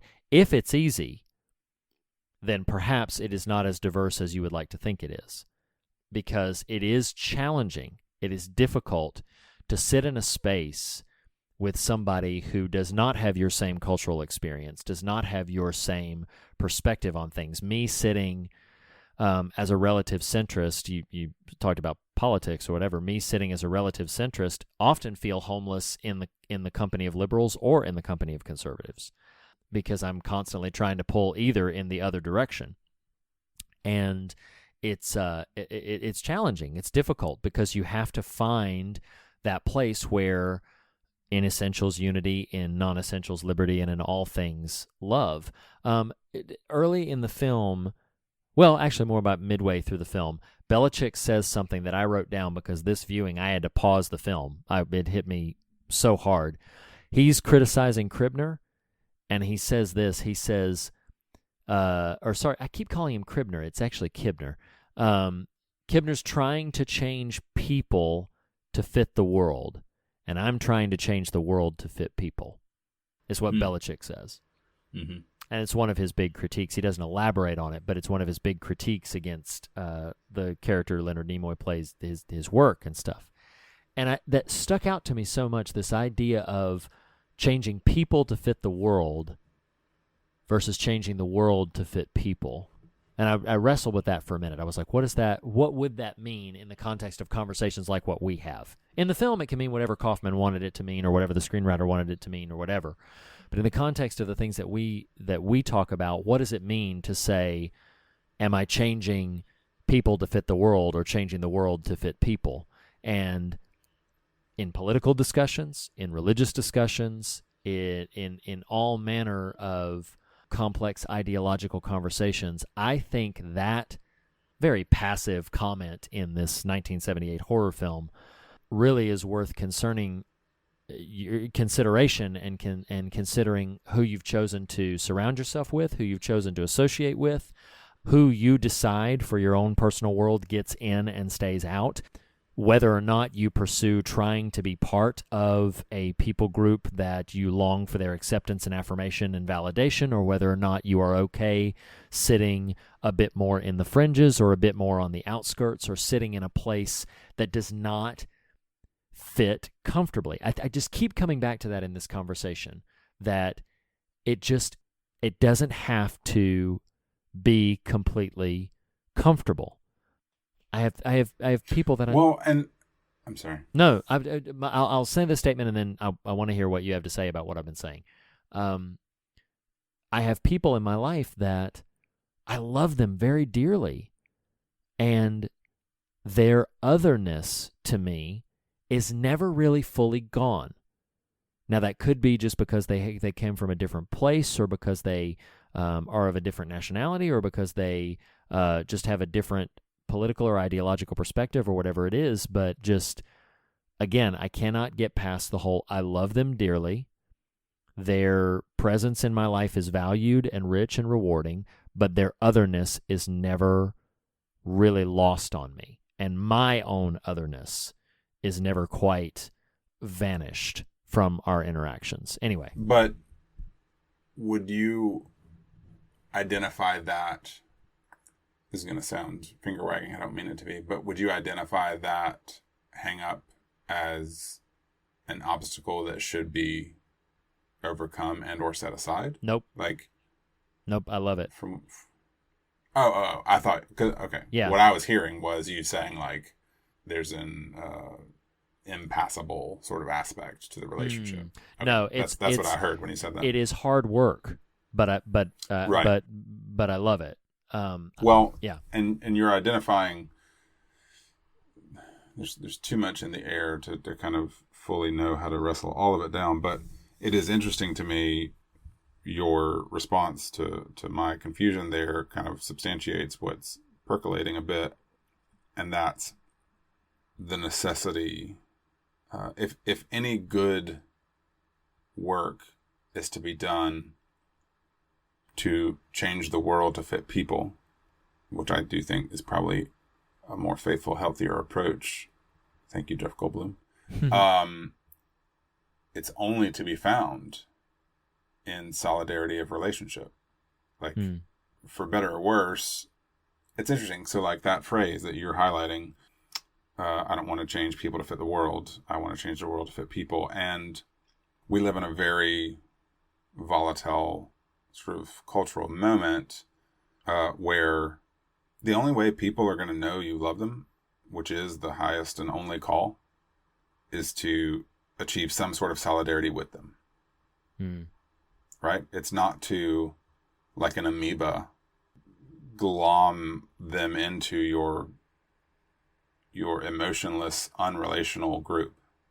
It so much of what is likely, in my very low apprehension of social hierarchies capacity, one of the reasons I think a lot of our cultural sort of comings and goings are so volatile these days is you've had a sort of dominant culture for a very long time that now is being called to account by smaller. It's the Matthew Bonnells of the world are gaining a foothold, right? And saying, okay, you're not going to get me, you're not going to assimilate me, but you are a problem the way you are existing. You, the group, the massive group. Is this making sense at all? It is. It is.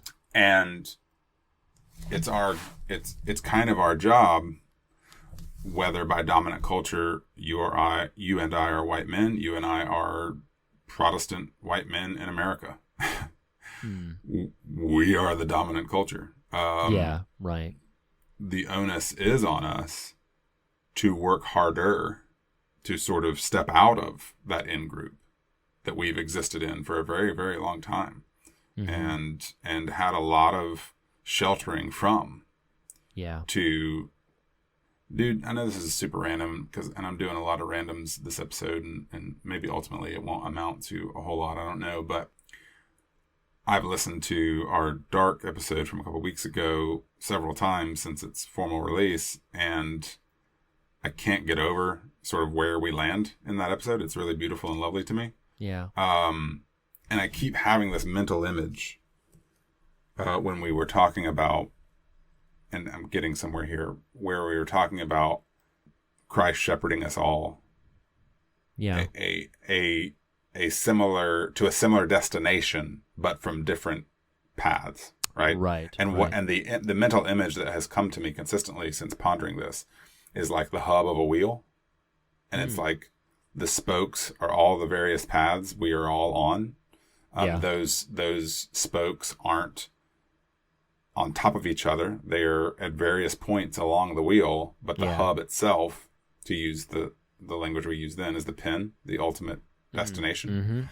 And when I use language like you and I existing in a dominant group, it's our job. We're in the pen. Yeah. We have to exit it. If we are to be embodiers of this Christ mystery, the work required of you and I, and potentially of listeners who are simpatico to where we tend to fall, the work is to leave the pen. Yeah. And not rest comfortably in the safety of the pen, but to go out and help shepherd others that direction as well. So, to the question from the Roar podcast, can contemplatives evangelize? He kind of settles on no in the traditional sense. Right. I don't know that I'm much a person who's like, here's the Roman road. Like, no, here's a lived faith. Here's an embodied life. To use our phantasm language, here is me present before you. And being present before and with you, together, we can develop a solidarity, a relationship that finds some mutual will to goodness and health and wholeness. I don't know what the hell I'm saying right now. Well, and because there's something buried there. I'm sorry so to here's force the you thing. to dig it up. No. I do think for time's sake, sensitivity's sake, we should try to wind it down. But I think there's a complexity. And because I'm making no sense, but no, I would not say that. I feel like the ideas we're struggling with here is relationships that thrive and exist, never sacrificing one bit of uniqueness for another, is in constant tension. And what I mean by that is, like, you're pressing forward for relationship, which I would wholeheartedly agree. There are political aspects aplenty that, like, we could talk about whether or not a person can or should hold to their outdated dogmatic religious beliefs. I just use the word outdated. I don't want to be reductive or dismissive there, but if they can hold to a particular subset of ideologies that causes another people group to feel less than, inferior, or cast out. At the same time, there is a way in which certain convictions are being pushed upon, pulled against, compromised, and the culture at large. Like, I think about, how should I put this? Okay, so I'm in my head right now, I'm thinking of the percentage amount of atheists in the world who have to say, if they say the Pledge of Allegiance, they can't pledge allegiance to the country without either deliberately omitting a part of it or saying the words under God, which they would not believe in. I'm also thinking of people who believe and see the world with a tremendous amount of concern that the things that matter to them or the things that they hold dear are going to just steadily erode away from them, and they will lose traction on it. It is super easy to sit in any camp. I feel something rising in me. So just every listeners, co-host, everybody, bear with me. I think it is super easy to sit in any camp and think the world should look like this. And even as I'm sitting here listening to you, so much of what you're saying and pressing forward about relationship resonates so deeply in my spirit. At the same time, there are some things that I'm never going to be let into. I'm just never going to be on the same wavelength as I'll mention. Okay, so I've talked with him about this, so I feel a little bit more comfortable being a little bit more forthcoming. My friend Anthony Doris, who was on our show when we discussed Get Out, we have reflected together that as much mutual affection as we have for each other, as much as we would joke about like brother from another mother and all of that sort of stuff, there is a part of that world I will never understand. I will never understand what it is like to be him. In the same degree, he will never understand what it is like to be me. And I'm not talking about superiority or inferiority. There is going to be a pervasive otherness that exists in the tension of the relationship. Can we sit in that place where we look at the other in another human being's eyes and acknowledge the complexity of that humanity and recognize there are certain things we're not going to be let into, but at the same time, there needs to be a fight for like a tension building fight to make sure that we can hold hands in the middle of these places or bridge gaps that we may never step fully into that other place, but we can extend a hand and bridge the gap to it. And I think that's where the hard work comes in, and I think that's where unity rather than conformity exists, because it frustrates the spit out of me when I hear either conservatives or liberals, either atheists or believers. It frustrates me to no end when I hear them in their language trying to remake the world in their image. It frustrates me terribly. I'm guilty of it, and I'm someone who, like, let's get it back to the film because we've wandered a bit, but I mean, these are pod people who, without committee, have decided, yes, we're going to come, we're going to assimilate the world, and everything will be better for it. End of discussion. End of conversation. And so what has to be lost is the diversity of the human experience, the diversity of their humanity. They're going to just let it drift all away. And I will be honest with you, Nathan, I'm a centrist. So it frustrates me sometimes because I do recognize the value in somebody holding to and fighting for their convictions.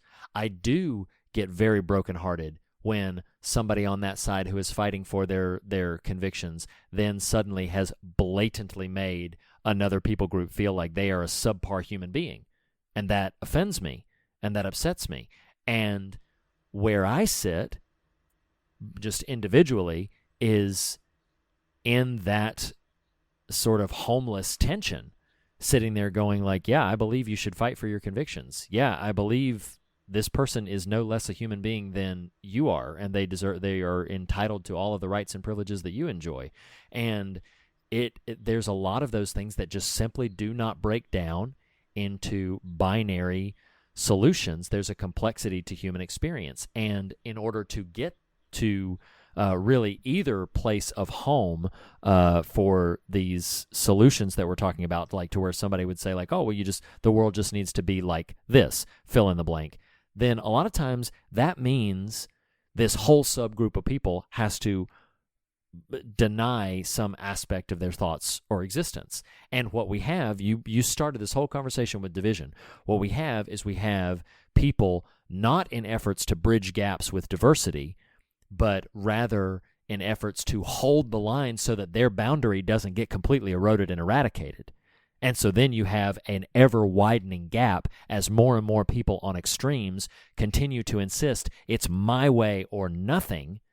And as long as they continue to insist that gap widens because the people can't reach each other.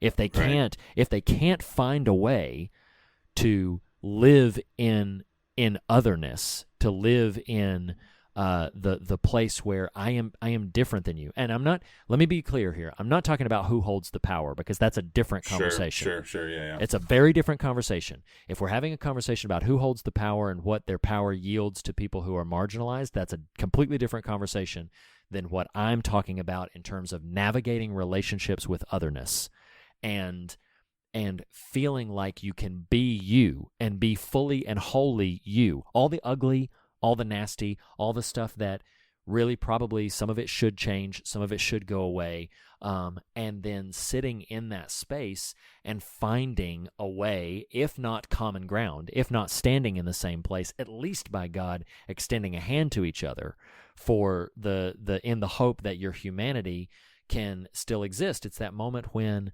Matthew Bennell hears Belichick say, listen to him, what Kibner's saying is right. And Matthew looks at him and says, you've never agreed with him a day in your life. And like, it's a throwaway line because he's just trying to identify the conformity that's at play there. But then Kibner says that really haunting thing to Elizabeth, because I forget exactly what she says before that, but she says, like, they're gonna stop you, or we're gonna fight you, or we're gonna stop you. We're gonna find a way to stop you. And Kibner says back to him, by tomorrow you won't want them to. Right. And it's like all of the resistance, all of that discomfort fades away. Dude, I don't like discomfort. I don't like it, but it is necessary for me to sit in that space. And to borrow some direct imagery from the film, and at risk of beating a cultural drum that is very of the moment, and yet this movie's 40 years old, and it's woven into the narrative. When do the folks in the world of this movie become assimilated? What do they do? When they fall asleep. When they fall asleep. When they fall asleep. Mm-hmm. And that's a really powerful takeaway. Oh, absolutely. And I do feel like the part that gets frustrating to me about social media interactions is the dismissiveness in all of it. I can stand here right now. I love you, Nathan. I can stand here right now and disagree with you, and you can say something, and I can say, I don't see it that way. I disagree with your opinion. And then you can argue with me for 20 minutes like some trivial. Opinion? Yes, you'll argue with me about some trivial nonsense or whatever. But that's just a lighthearted callback. But I can disagree with you, and you and I, because our friendship is not founded upon our ability to hold the same opinions about things. And the relationship that you and I have been blessed to foster over these past couple of decades is not dependent upon us towing the same line with something. And it hurts my heart to see when people interact about a thing, there's just no effort at trying to, I shouldn't say there's never any effort, but there's rarely any effort at it's trying. Definitely not encouraged. We definitely don't live in a culture popularly that would encourage you to bridge build. You've got to fight for it. And I feel like there was something that circulated not that long ago among my circles that talked about like the challenge of like, hey, if I like basically confronting and challenging, hey, don't call me a racist if I voted for President Trump. And in the same way, some of the thoughts and ideas came up, and it's like, well, then don't necessarily automatically assume somebody who votes for a Democrat is in favor of mass abortion or something. Like there's all kinds of assumptions that get made on either end of certain things. And I'm not drawing any conclusion here except to say this.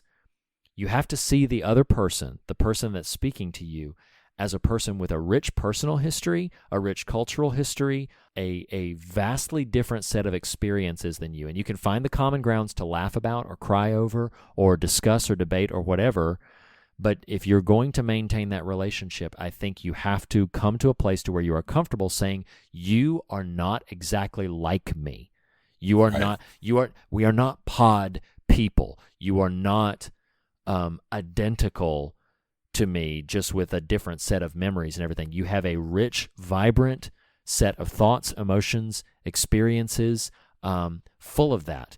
And to reduce people into subgroups, subcategory, is to pod them up, is to basically say, like, well, no, so you're a Democrat, so you automatically feel all these things. Oh, so you're a Republican, so you automatically feel all of these things. And it feels to me like the real challenge, the real hard work, I know we need to wind this down. It feels like to me the really hard work is to sit there and just simply be okay. You that I'm speaking with are not like me. And I'm okay with that. I'm okay with the fact that you're not like me, that you'll have a differing opinion. If we have something we need to work out and fight towards, then let's have the fight. Let's have the argument. Let's have the debate. But let's do so with at least a shared agreement that the perspectives from which we come are going to largely inform where we're headed, and that possibly with this continual effort to bridge gaps and reach across aisles, and with this continued effort to try at least to understand where the other person is coming from, which is a really big problem, is that we're not even interested in how that person got to that conclusion. We're interested in just saying, well, you clearly feel this way and think this way, so you're just all of this.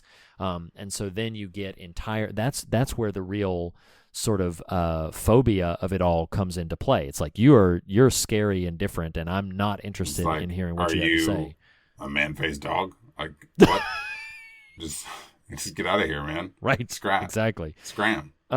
So we've wrestled. I mean, like, again, there's not a clean bumper sticker to put on this. We are not just mass conformed pod people. We have a diversity of expression, experience, and understanding and ideology. And I've said this before, so you have too, several times on this show before. We need each other, and we need each other's. The body, the physical body, operates by tension in movement, like by muscles constricting and pushing and pulling against each other. And that's how movement happens. That's how the body moves, is by muscles and joints contracting and constricting and pushing against each other and pulling on each other. And that level of movement that fluidity is something that is healthy and is natural. But we've taken it to a toxic place to where we dig our heels in and are unwilling to it's okay if you fight change. It's not okay to me if you are just not willing to listen to somebody who is not like you, and not willing to hear their story, and not willing to try to understand where they're coming from. That to me is not okay, because now you're just a pod person. Now you've just adopted the everybody needs to look and sound and feel like me, and if they don't, they're wrong and they need to be cast out of the way. And I personally am very uncomfortable with any ideology that would express that whole cloth. I think I'm done. I think you're a dog-bodied man. I'm a dog-bodied man. Are you a caper or a rat turd? Ugh. Most days I'm a caper, but there are those days. Mm-hmm. Shall we caper on over to the fog machine? Let's do it. Fog meter. This has been an unwieldy episode, but I think we can wrestle it down right here. We describe these, or we categorize these films by measure of the fog meter, that of fear and God, kind of equates to its scares and its substance. Nathan, I'm going to invite you to speak first about the fear measurement. What would you give 1978's Invasion of the Body Snatchers in the level of fear? I think it's highly effective. I think even knowing the movie and where it goes, it still really does well what it does. It builds dread rather successfully, and I think I'm going to land at a 7. All right. I see your 7. I'm giving it a 9. Wow. I love the types of fear that this film pushes on. For the substance measurement, this is an old story. Jack Finney, the author of the original novel, has been made into 4 different movies. The metaphor itself is ripe with all kinds of different thoughts and feelings, some of which are very, very difficult to wrestle down, as we've demonstrated for you. I'm going to give this an 8 on the God meter. That's exactly where I was going to land, so I'm going to jump in your pod with you and give it an 8.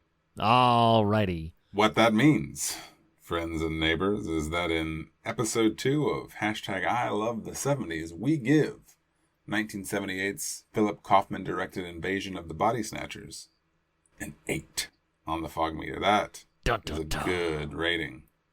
That's a very high rating for the fog meter. But most important thing is, Nathan Rouse, would you recommend 1978's Invasion of the Body Snatchers? I'd go watch it right now if it weren't I would. super duper late. I would too. Yes, it's a fantastic film. Please see this movie. I'd watch it with you. Oh, I'd watch it with you too, and then we could argue about it. This film's amazing. If you haven't seen this film, if you've listened to the whole episode and we've spoiled everything and you still haven't seen the film, still see the film. The film's amazing. It's wonderful. You will enjoy it. See the film. You'll love it. Nathan, thank you so much for having this extensive conversation with me. Next week, everybody. I'm so glad, Reed, that our mantra is to explore. Because exactly. Lord knows we're not good at explaining. That is so true. That is so true. We're explorers. We're not explainers. So next week, we are finally getting into some installments from our top 10. And we are going to start with our first Jell-O pudding pop. Our first Jell-O pudding pop. We are going to be going to the highest rated of that subset in a subgenre of the horror genre. You voted Dario Argento's Suspiria into your top 10, and we will be discussing it right here next week. Nathan, thank you so much for having this conversation with me. I really appreciate it. You're welcome, brother. I hope anything I said made a little bit of sense. It did. I can't promise it did, but you'll figure it out in the edit. You'll find the movie in post. I'll find it. This is the movie that we found. Right. All right, everybody. We'll see you guys next week. Thank you so much. Thank you again, Nathan. We'll see you guys then. In the meantime, don't go to sleep. Bye, everybody.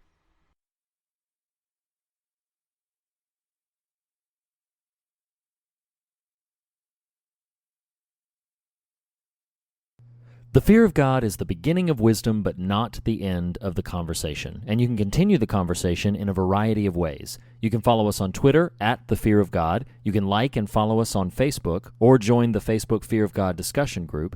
You can follow us on Instagram @FearOfGodPodcast, or go to morethanonelesson.com to leave a comment on this post or any of the other official episode posts. Email us at fearofgodpodcast@gmail.com. Our theme music was composed by Lee Wright and Reed Lackey, and our podcast art was crafted by Jacob Hunt of jacobhuntcomics.com. Merchandise for the show can now be found at tpublic.com. Just search for The Fear of God Podcast, all one word. And last but not least, if you listen to us through iTunes, we would greatly appreciate a rating or a review. Thank you for listening. We'll see you next week.